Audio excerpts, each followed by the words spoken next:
everyone, my name is Emilie Choi. I'm the concertmaster of the Auburn Symphony Orchestra. Today, we're going to explore a piece of music called Autumn from Vivaldi's Four Seasons. Antonio Vivaldi was an Italian composer, and he wrote this in 1768, which means that it's over 250 years old now. He was inspired by, of course, nature and the seasons, as well as the festivals and the celebrations that his community had during these changes. There are also poems that accompany this music. The Four Seasons is a violin concerto, which means that it's written for an orchestra to play along with a solo violin. And today I'll be playing some excerpts from the solo violin part and talking about some of the imagery that Vivaldi uses in his music. So, each season is divided into 3 movements, or 3 parts, and we'll talk a little bit about each and you'll get to hear some of the music in all of them. So we'll start with the first movement, and this is one of the faster movements. And the poem talks about people celebrating the harvest. So you'll hear in the very beginning, very merry dance.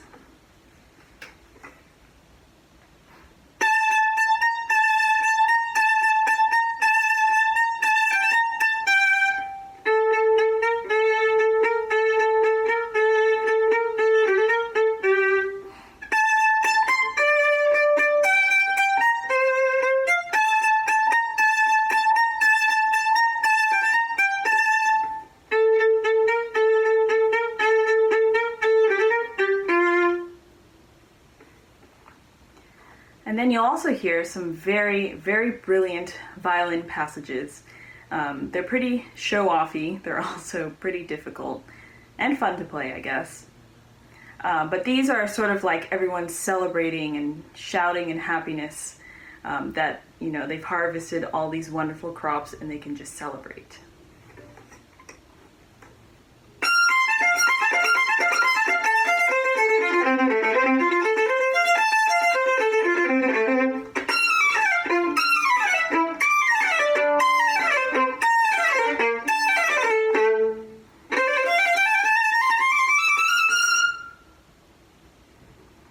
So there are several times where the violin is playing these crazy passages.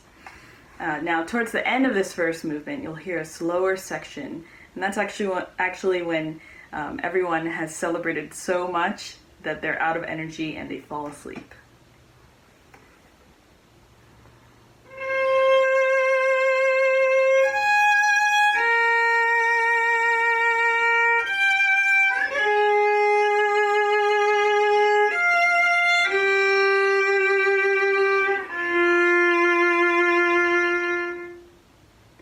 But don't worry, it goes right back into the celebrations.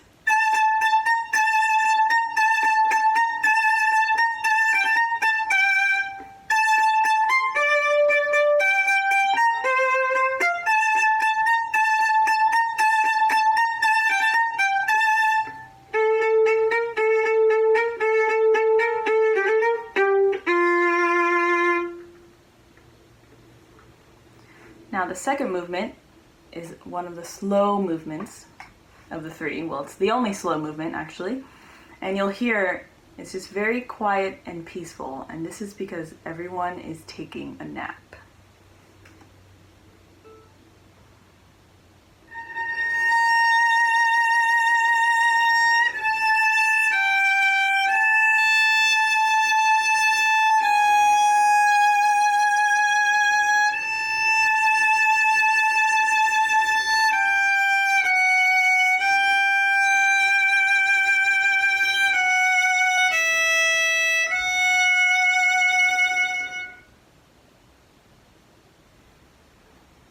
What you can't hear, because I'm just playing the violin part, is that the harpsichord, which is related to the piano, is playing a very beautiful twinkling melody underneath. Okay, so finally we have the third movement, and this one depicts a hunt. So you hear from the very beginning what sounds like a hunting call when everyone is gathered to go into the forest.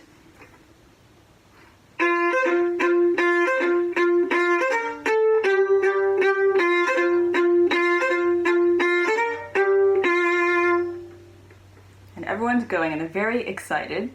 You'll also hear lots of great violin passages, and they sound maybe like the deer that they're hunting, running around and trying to escape.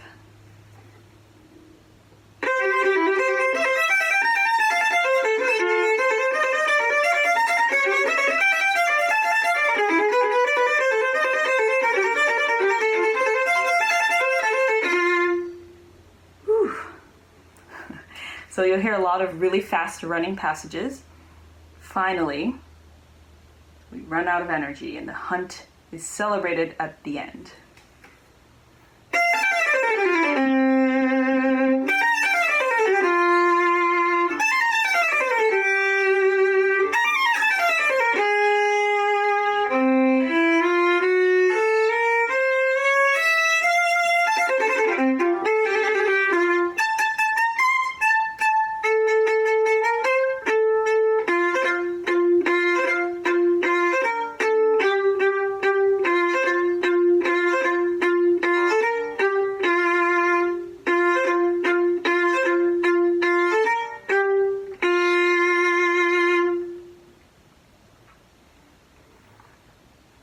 Well, that's it for the excerpts I'm going to play, but I really encourage you to go and check out the full recording of Vivaldi's Four Seasons. You can find the music on YouTube, on Spotify, basically anywhere, and this is such a popular piece that lots of different people love to play it, so you should have no trouble. But I really encourage you to listen to it with the full orchestra. So, that's it for Vivaldi's Autumn. Let's go back to Christy so you can learn how to do your art project. Hi, I'm Christy Caravaglio with Auburn Symphony Orchestra. I'm going to demonstrate for you an art project to do with your kids inspired by Vivaldi's Four Seasons. Today we're going to do the autumn section and we're going to paint an autumn tree. The visual inspiration for this project was Monet's Haystacks. Monet painted these haystacks, huge piles of hay in the fields under different light in different seasons. The materials that you need for this project are a piece of paper. Light blue is nice for the sky, or you can use white. A construction paper is good, but if you've just got printer paper at home, that would be all right too. If you've got some bubble wrap at home, this is going to be really fun. If you don't have bubble wrap, you can use Q-tips, or if you don't have that, you can kind of get creative with some other supplies. We will want some scissors to cut the bubble wrap, some paint, acrylic paint or tempera paint, whatever you've got, and water in a container, some brushes, some paper towels, and markers or crayons we're going to use for the trunk of the tree, so it can be brown or black. Okay, first we're going to take our paper and fold it both ways. Fold it in half this way, and then in half, meet the corner so it's even, in half this way, and then unfold it, and that way you have 4 sections. So we're going to do 4 different trees. Okay, next you want to do a horizon line. The horizon is where the sky meets the land, and we want that to be pretty close. So here's the fold, and we want it to be sort of close to the fold, about an inch up. And we'll do a line across. I'm going to do it on all 4.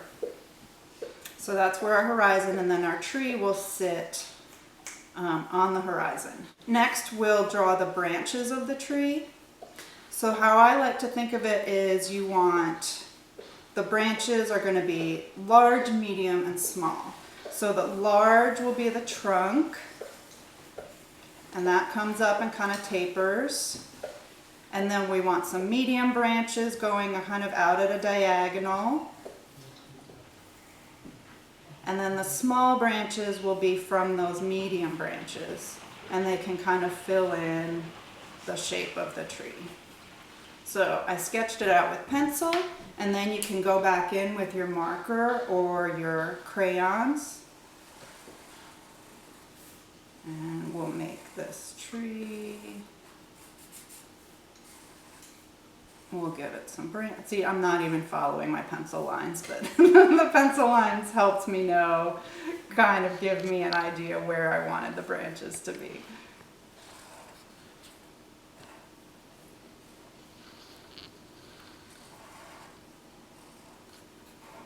All right, so now we've got a skeleton for our tree. And what you can do is do that on all four right away, or you can do one at a time. I think I would do all four. Okay, so I've got my 4 trees drawn out, and you'll note that I can still see my pencil lines, and that's fine because we're going to paint over it. And if you draw some branches that you don't like, we're going to paint over it. It's fine. We don't have to be perfect. So now we're going to do the leaves.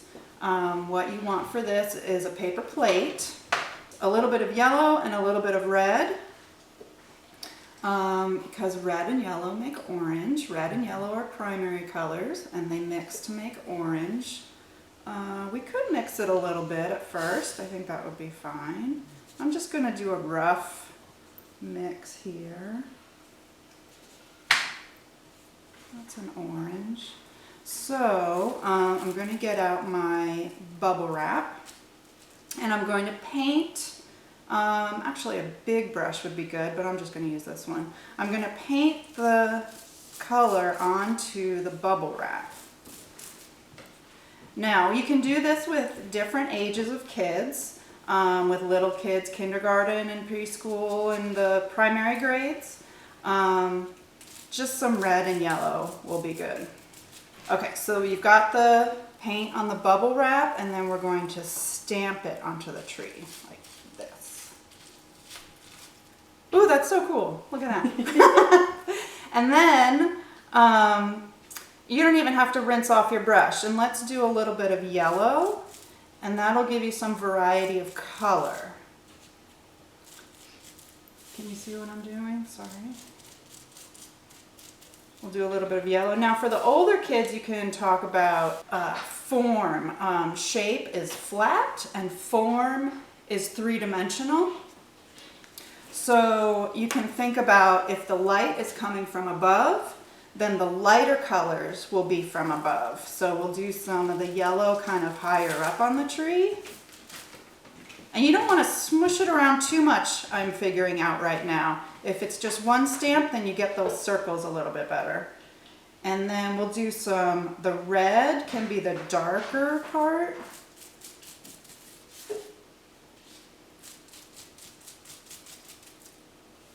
it like that. And then the red I'm going to put kind of at the bottom of the tree, where the shadows are. And you can do a little bit of the grass or the leaves falling on the ground. You can poke these around. And I think I'm going to put some of these on the ground, just so the tree is sitting on something. Also, if you don't have bubble wrap or Q-tips, you can use a sponge. Ooh, look at that.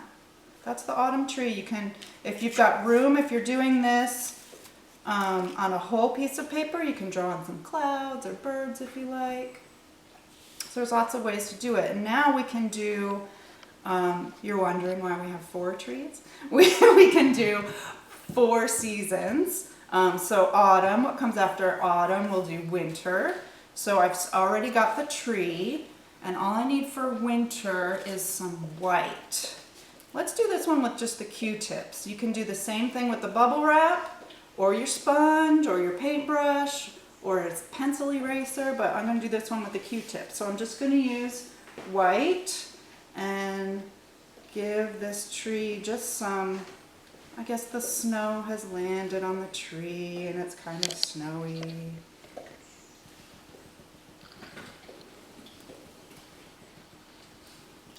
And there's your winter tree. Now for spring, we're going to do pink. So if you've got pink paint, that's cool.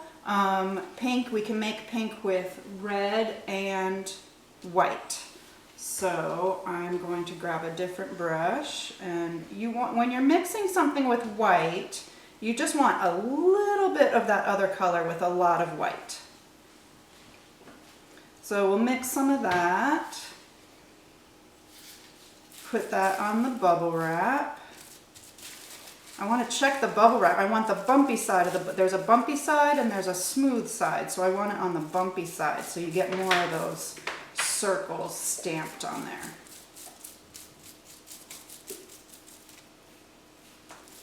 And then let's go clockwise. Kind of press it down. That's cute. I don't like the shape of my tree like that, so I'm gonna put some more on. Kind of stamp it around and change the shape of the tree a little bit. And if you want some variety of the pink, you can make a darker pink with a little bit more red, or a lighter pink with a little bit more white. Actually, springtime. Oh, I've got a green marker. Let's do some green grass. Okay, that's spring. And what comes after spring? Summer. Summer comes after spring. So summer, we have green leaves, right? So you make green with yellow and blue. Yellow and blue are your primary colors, and green is your secondary color. So we'll mix a little bit of blue with a little bit of green. If you have more yellow, it'll be lighter. More blue will be darker. Again, when you're mixing colors, you want more of the light color and less of the dark color. But it's kind of fun to just plop this on and have it be a surprise. All right, there's a medium green. And now I really do want to add some lighter greens and some darker greens. So let's use the Q-tips for those. So you can mix the paint right on the paper. So I'm just going to add yellow all by itself, and it'll mix in with the green right there on the paper. And then I want to do some shadows. And then the more you do this, you can kind of blend so it's dark and it can blend to medium, and light blends to medium, and that'll give you more of a sense of the form, the three-dimensional structure of the tree. So you can kind of experiment with that. Ooh, we need some grass. All right, and that's your summer tree.